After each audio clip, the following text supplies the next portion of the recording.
Hey everyone, and welcome. Today we are diving into a really interesting and, let's be honest, pretty controversial topic, the idea of teaching the Bhagavad Gita in schools. But here's the thing. We're not going to get bogged down in the debate itself. Instead, we're going to unpack the specific argument for teaching it, an argument that frames the Gita not as a religious text, but as a universal guide for building character. So, this is the big question, right? The Bhagavad Gita in schools? It's a topic that can get heated pretty fast. But for the next few minutes, let's just set the controversy aside and really focus on understanding the logic behind the yes answer, at least as our source material presents it. To really get why this argument is being made, you have to start right here with this quote. It sets the whole philosophical stage. The idea isn't about instruction, it's about enlightenment. It's not about cramming a kid's head full of facts, but about igniting something that's already inside them. This really is the foundation for everything we're about to talk about.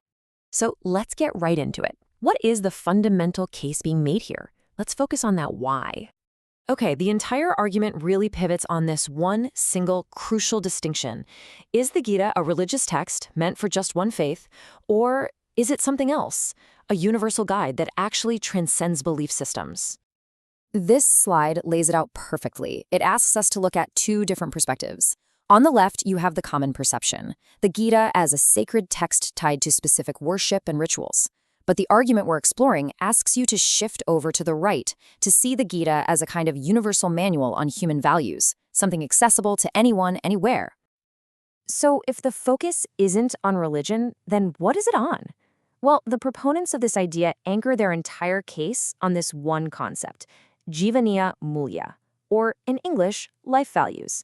This is the absolute bedrock of their argument. So what exactly is Jivana Mulya? It literally translates to life values. And the core idea here is that our modern education system is fantastic at one thing, creating professionals. But it often misses another equally important goal, building a person's character.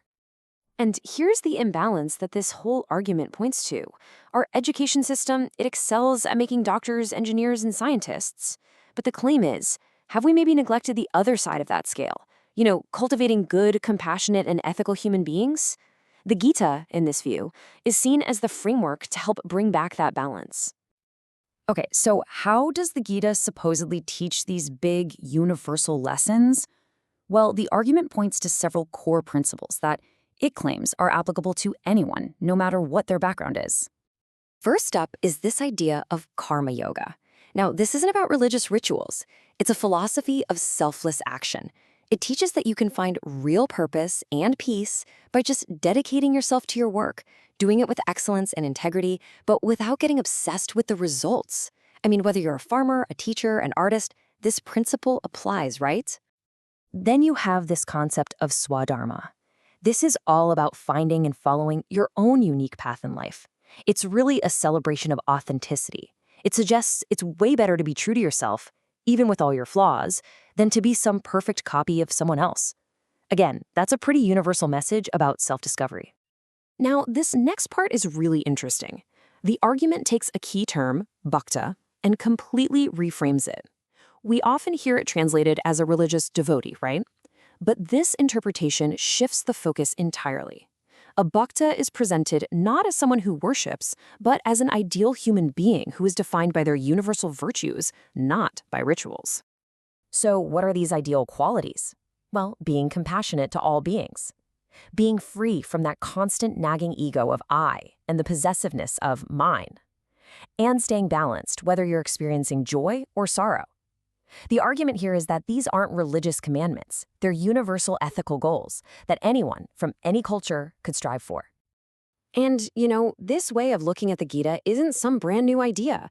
The source points to historical figures like Mahatma Gandhi. He saw the Gita not as a sectarian text, but as a guide to what he called anasakti yoga, the path of selfless action without attachment. This is used to really reinforce the idea that the Gita's wisdom has a broad, even secular appeal. Okay, so where does all of this lead? We've got selfless action, finding your own path, embodying these ideal virtues.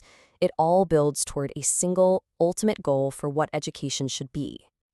So what's the end game here? If schools were to teach these values, what is the ultimate goal?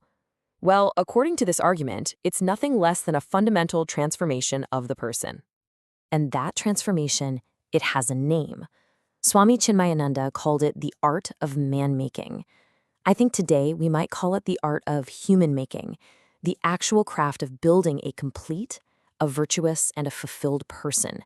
And this is positioned as the ultimate goal of this kind of education.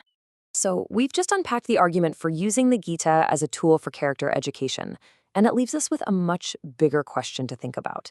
As we search for modern solutions to modern problems, what role, if any, can ancient wisdom really play?